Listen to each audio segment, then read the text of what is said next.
அனைவருக்கும் வணக்கம். தமிழர் ஊடகத்தின் வாயிலாக அர்ஜுன். இன்னைக்கு நம்ம பார்க்க போற காணொலியின் தலைப்பு தமிழ் குடிகளின் முதல்வர் அண்ணன் சீமான் அவர்கள். வாங்க காணொலிக்கு போவோம்.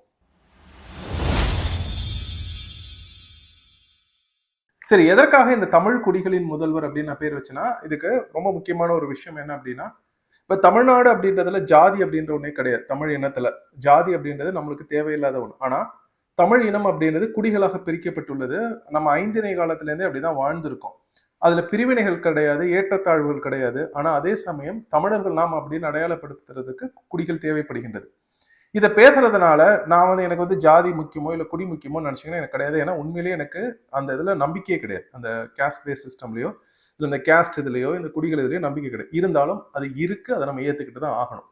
அப்படி இருக்கிறப்ப இந்த தேர்தலை நான் ஒன்னும் நுட்பமா பார்த்தேன். அது என்ன அப்படின்னா, தமிழ் குடிகளுக்கு எந்த ஒரு இதுவுமே இல்லாம சொல்ல போனா இந்த வன்னியர்கள், பறையர்கள், நாடார்கள், கோணார்கள், முக்குளத்தோர், வேளாளர்கள் இவங்க யாருக்குமே எந்த ஒரு உரிமையும் தராம சுயநலமாக திராவிடர்கள், மிக முக்கியமா ஸ்டாலின், உதயநிதி ஸ்டாலின் இவங்க ரெண்டு பேரும் இந்த ஆட்சியை நடத்திக்கிட்டு இருக்காங்க.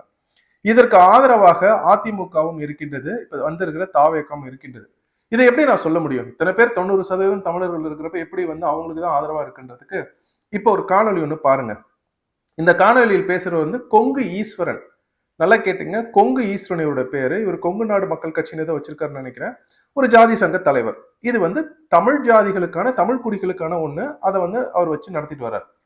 ஆனா அவர் என்ன பேசுறாருன்னு கேட்டாதான் அவங்க எப்படி வேலை செய்யறாங்க, திராவிடம் எப்படி வேலை செய்கின்றது உங்களுக்கு தெரியும். நல்லா நுட்பமா பாத்தீங்கன்னா, அருந்ததியினர் மக்களுக்கு 3% உள்ஒதுக்கீடு கொடுத்திருக்காங்க. இந்த 3% உள் ஒதுக்கீடு அப்படின்றது பறையர் தேவேந்திர குல வேளாளர்களின் ஒதுக்கீடுல இருந்து எடுத்து உள் ஒதுக்கீடா கொடுத்திருக்காங்க. இப்ப இந்த கொங்கு ஈஸ்வரனையா என்ன சொல்றாங்கன்னா, இந்த 3% இருக்கிறத 6% திமுக ஆட்சிக்கு வந்தோன்னு உயர்த்த போகின்றது அப்படின்னு சொல்றாங்க. அது நீங்களே கேளுங்க, அவரே அவர் வாயால சொல்றாரு.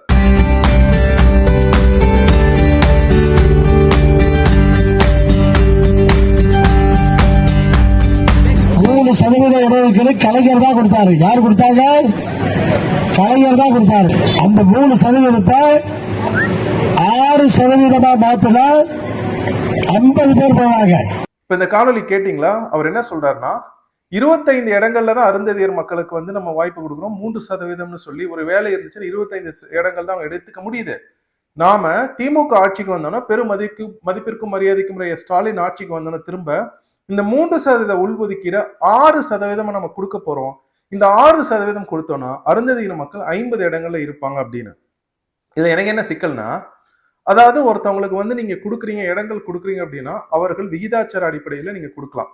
இப்ப ஜாதி வாரி கணக்கெடுப்பை எடுத்து அருந்ததி மக்கள் எவ்வளவு இருக்காங்கன்னு பார்த்து அவங்க 4% 4% கொடுங்க, 5% 5% கொடுங்க, 6% 6% கொடுங்க. ஆனா அதை விட்டுட்டு சும்மா பொத்தாம் போக்குல பறையர் தேவேந்திர குல வேளாளர்கள் தட்டு அவங்க கிட்ட பருக்கைகள் இருக்கு, பருக்கையை எடுத்து கொடுத்துட்டானுங்க. இப்ப தட்டையை எடுத்து அவங்க கிட்ட கொடுக்க போறாங்களா? நம்ம என்ன பண்ணுவோம் அப்படின்ற ஒரு அடிப்படை கேள்வி வருதா? அப்ப இதை ஏன் ஐயா ஸ்டாலின் இப்படி பண்றாரு அப்படின்னா நல்லா தெரிஞ்சுங்க. ஐயா ஸ்டாலின் இதை சொல்லிட்டாரு, அருந்ததியர் பயனடைந்தன, நம்ம அதை பெரிய பிரச்சனையா சீமானன் ஆக்கணும்னு. அவர் ஸ்டாலின் என்ன சொல்றாருன்னா, கொங்கு ஈஸ்வரன் நீங்க தமிழர், தெலுங்கர் ஸ்டாலின் நான் அருந்ததியருக்கு 6% ஒதுக்க போறேன்னா என் மேல பெரிய சிக்கல் வந்துடும். அவர் ரொம்ப நல்லவர் இல்லையா? அவர் எந்த ஜாதி சங்கமும் பார்க்க மாட்டாரு, ஜாதிய உணர்வும் இல்லாதவர் ஐயா ஸ்டாலின். ஆனா தமிழரான உங்களுக்கு நான் சீட்டு தரேன், நீங்க என்ன பண்ணுங்க, என்னுடைய மவுத் பீஸ் மாதிரி இந்த வேலையை நீங்க செய்யுங்க அப்படின்னு சொல்லி ஒரு தமிழ் ஜாதி சங்க தலைவரை தெலுங்கு அருந்ததியின மக்களுக்கு 6% உயர்த்தி கொடுக்கணும்னு சொல்ல வைக்கிறார்னா இந்த திராவிட அரசியல் எவ்வளவு ஆபத்தானது நீங்க பாத்துங்க. அப்ப இதுல ரொம்ப நுட்பமா நீங்க பாருங்க. இந்த வேலையை திமுக இதை செய்யுது, கொங்கு ஈஸ்வரன் இதை பேசுறாரு, ஐயா எடப்பாடி இதற்கு ஆதரவு. அப்ப பாத்துங்க, ஐயா எடப்பாடி இந்த 3% உள்ஒதுக்கீடை எதிர்த்து இது வரைக்கும் ஒரு வார்த்தை கூட பேசல. டிவிகே விஜய் அவர்களும் இதை பத்தி ஒரு வார்த்தை கூட பேசல. இது இல்லாம இந்தியாவின் பிரதமர் பெரும் மதிப்பிற்கும் மரியாதைக்கும் மோடி அவர்கள் இதை ஆதரிக்கிறாங்க. அப்ப பாத்துக்கோ, தமிழ் இனத்துல பறையர்களும் தேவேந்திர குல வேளாளர்களும் வீழ்த்திட்டு அவர்களோட வேலை வாய்ப்பை புடுங்கி 3% 6% உயர்த்த போறோம் அப்படின்னா பறையரும் தேவேந்திர குல வேளாளரும் எதற்காக இந்த கட்சிகளுக்கு வாக்களிக்க வேண்டும்? திமுக, அதிமுக, தாவேகா, பாஜக இந்த கட்சிகளுக்கு தமிழ் குடிகள் ஏன் வாக்களிக்க வேண்டும் அப்படின்ற ஒரு கேள்வி வருதா? வருதுல உங்களுக்கு? இப்ப எனக்கு இன்னொரு கேள்வி வருது. அதாவது பறையர்கள் கிட்ட இருந்து நிலங்களை புடுங்கி பஞ்சமர்கள் நிலங்கள் அப்படின்னு ஆங்கிலேயர் அரசு கொடுத்த நிலத்தை இந்த தெலுங்கு பேசுற மக்கள் அதை எழுதி வாங்கிக்கிட்டாங்க. நான் உங்களுக்கு ஒண்ணு சொல்றேன் கேளுங்க. அமெரிக்கால நான் இருக்கிற பகுதிகளில் தான் மிக அதிகமான தெலுங்கு பேசுற மக்கள் வசிக்கின்றனர். அவர்கள் 35 அதாவது என்ன சொல்றாங்கன்னா, இப்ப அமெரிக்காவை பொறுத்த வரைக்குமே 2% இந்தியர்கள் இருக்காங்க அப்படின்னு சொல்றாங்க. ஆனா நான் வசிக்கின்ற பகுதி டெக்சஸ்ல பிரிஸ்கோ பகுதியில மட்டும் 35% மக்கள் வசிக்கின்றாங்க. இதுல பெரும்பான்மையான ஆந்திரால இருந்து வந்தாங்க. அவங்களதான் எல்லா கடைகளும் வச்சிருக்காங்க. அவங்கதான் எல்லா இடத்துலயுமே உணவகங்கள் வச்சிருக்காங்க. வச்சுக்கிறது பிரச்சனை இல்லை. ஆனா இங்க இருக்கிற மக்களுக்கு அது சிக்கலை கொடுக்குமேன்னு யோசிக்கவே இல்லை. இப்ப பண்ண ஆரம்பிச்சு 35% இங்க இருக்கிற தெலுங்கு பேசுற மக்கள் இருக்கிறப்ப இதை பார்த்த வெள்ளைக்காரர்கள் பயப்படுறாங்க. இது என்ன ஹைதராபாத் மாதிரி மாறிக்கிட்டு இருக்கு அப்படின்னு காணொலிகளை எடுத்து போடுறாங்க. அப்ப நீங்க பாத்துங்க, அமெரிக்கால இதை நான் பாக்குறேன். அமெரிக்கால நான் இதை பாக்குறேன். நான் வந்து வெள்ளைக்கார மக்களோட உடன்படுறேன், அமெரிக்கர்களோட ஏன்னா ஒரு நாடு இருக்குன்னா அந்த நாட்டிற்கு இறையாண்மை இருக்கின்றது. இறையாண்மை சாவரனிட்டியை மீறி நம்ம அதிகமான எல்லாத்தையும் பண்ண அந்த மக்களுக்கு பாதிப்பு அடைவார்கள். அப்ப அமெரிக்கால இதை நான் பாக்குறேன். இதை தமிழ்நாட்டில் தெலுங்கு பேசுற மக்கள் செஞ்சுக்கிட்டு இருக்காங்க. எப்படின்னா ஆந்திரால இருந்து வந்தவன் ஸ்டாலின் தெலுங்கர் அவர் மூலமா என்ன பண்றான்னா பஞ்சம நிலம் பறையர்களுக்கு ஒதுக்க வேண்டிய நிலங்களை எல்லாம் புடுங்கி தனக்கு எழுதிக்கிட்டான். ஸ்டாலினுக்கு ஒரு பங்கை வெட்டிடுறாங்க. உங்களுக்கு புரியுது எப்படி நடக்குது அப்படின்ட்டு. அப்ப இந்த மாதிரி பஞ்சமர் நிலங்கள் பறையர்களுக்கும் தேவேந்திர குல வேளாளர்களும் மற்ற தமிழ் குடிகளுக்கும் வர வேண்டிய நிலங்களை தெலுங்கர்கள் தாங்கள் எழுதி கொண்டு தமிழர்களையும் பறையர்களையும் தேவேந்திர குல வேளாளர்களும் நட்ட நடு வீதியில ஒண்ணுமே இல்லாம நிறுத்திட்டாங்க. இப்ப இதை எதிர்த்து இது வரைக்கும் ஒரு கட்சி பேசல, சீமான் பேசிக்கிட்டு இருக்காங்க. இப்ப பாருங்க, 3% உயர்த்த போறாங்க. சீமான் அதை எதிர்த்து பேசுறாங்க. 5% உள்ஒதுக்கீடு, நீங்க இப்படி உள்ஒதுக்கீடு எடுத்து கொடுத்தீங்கன்னா நான் வட்டியும் முதலமா 3% நீங்க எடுத்து கொடுத்துருக்கீங்க, 2% வட்டி போட்டு 5% பறையர்களுக்கும் தேவேந்திர குல வேளாளர்களும் நான் ஒதுக்குவேன் அப்படின்னு சீமான் முதல்வர் ஆனோன்னு சொல்றாங்க. அதை அவங்க செய்வாங்க. பஞ்சம நிலத்தை புடுங்குறாங்க தெலுங்கர்கள். இந்த நிலங்களை திருமண பறையர்கிட்டையும் தேவேந்திர குலர்கிட்டையும் ஒப்படைப்பேன் அப்படின்னு சீமான் சண்டை போடுறாங்க. மேல்பாதி மங்கலம் ஆலய நுழைவு இவங்க கோயிலை பூட்டிட்டாங்க. இதைதான் சமூக நீதி அப்படின்னு சொல்றாங்க. 2 சமூகங்களுக்குள்ள கூப்பிட்டு வச்சு பேசி பிரச்சனையை பெரிதாக்காம அவங்கள நீ நல்வழிப்படுத்தினா அப்பதான் நீ சமூக நீதி பேசுறதுக்கு லாய்க்கு.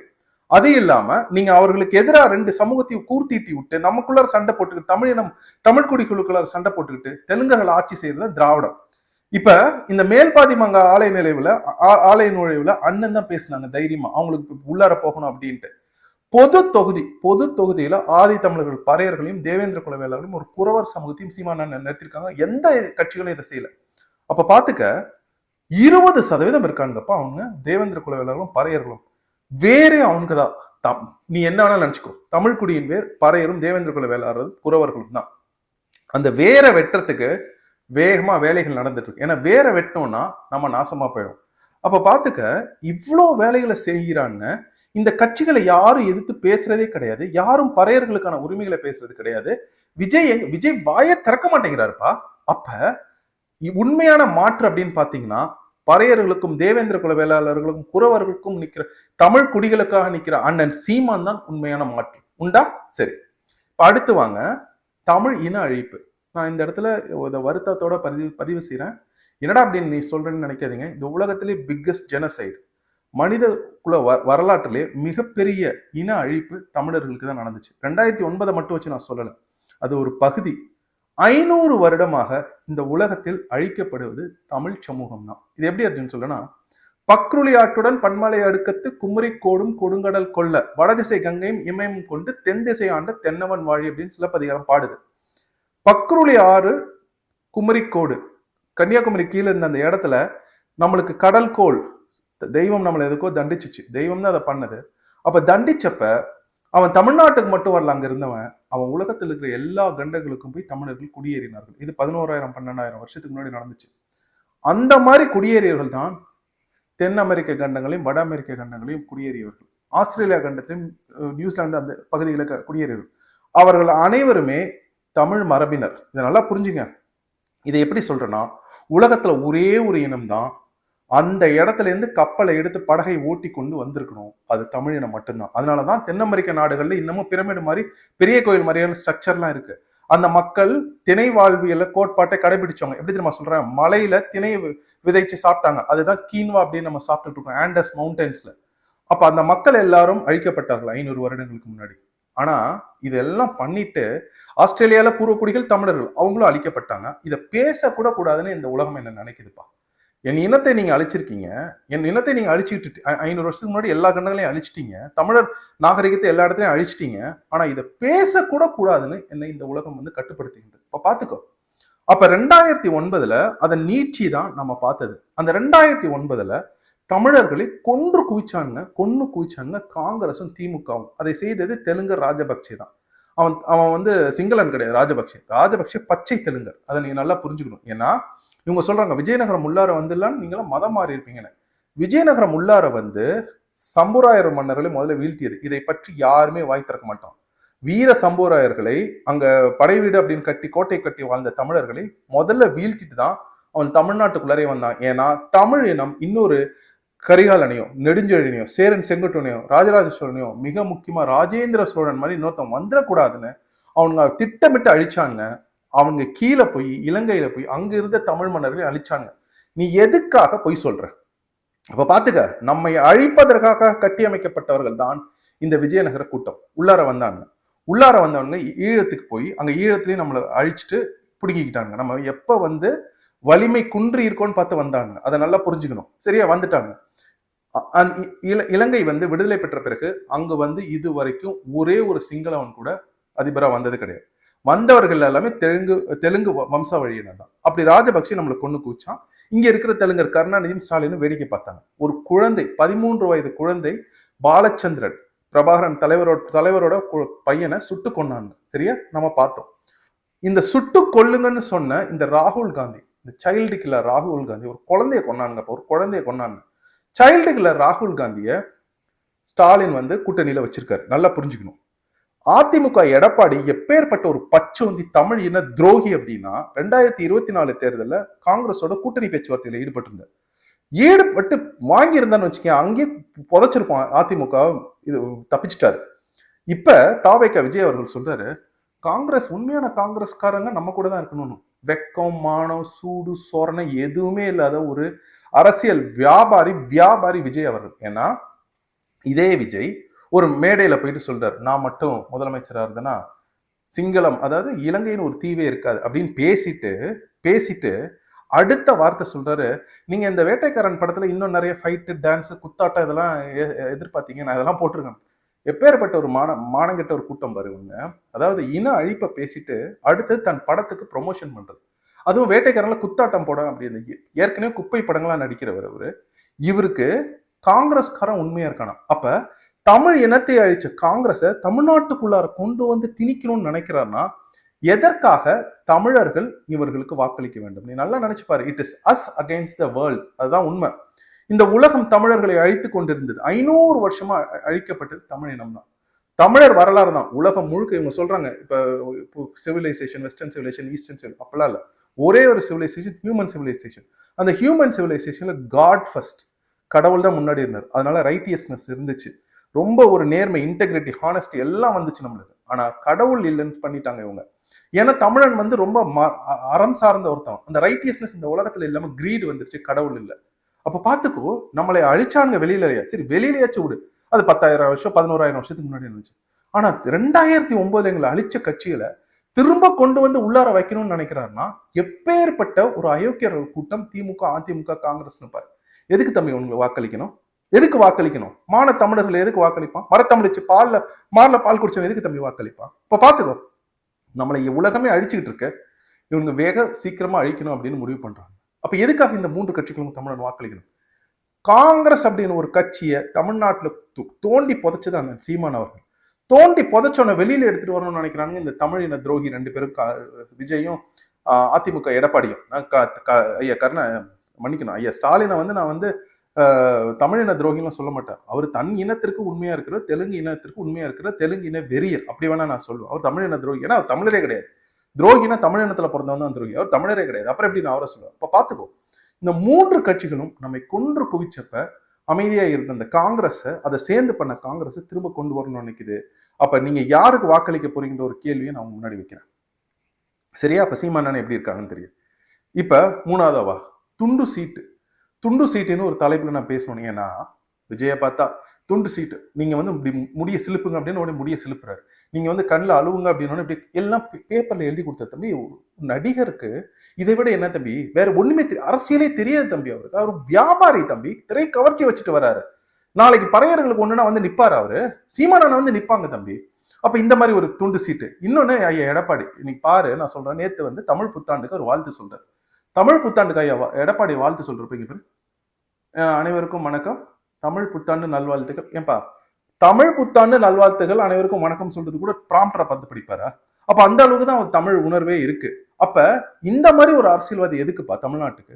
கடைசியாவா ஐயா ஸ்டாலின் அவர்கள், அவர் வந்து நம்ம தூள் படம் பார்த்தியா, தூள் படத்துல சொர்ணாக்கான ஒரு கேரக்டர் இருக்கும், அந்த மாதிரி தான் பேரே பச்சை குத்தி தான் படிப்பார். ஸ்டாலின் அப்படின்னு இருந்துச்சுன்னா சூட்டாலின் அப்படின்னு அதை பச்சை குத்திட்டு படிக்கிறவர்.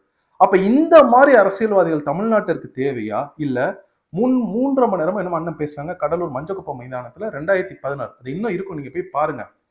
ஒரு வார்த்தை தாளை பார்த்து படிக்கலாம்.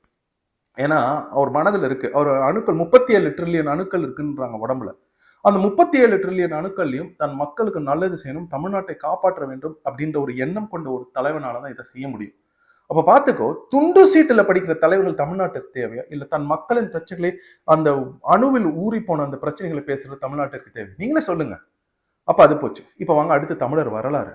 தமிழர் வரலாறு அப்படின்னா, தமிழின துரோகி எடப்பாடி வந்து இது வரைக்கும் சேரனுக்கும் சோழனுக்கும் பாண்டியனுக்கும் ஒரு கீச்சு கூட போட்டது கிடையாது. தமிழ் இன விரோதி, தமிழ் இன துரோகி எடப்பாடி.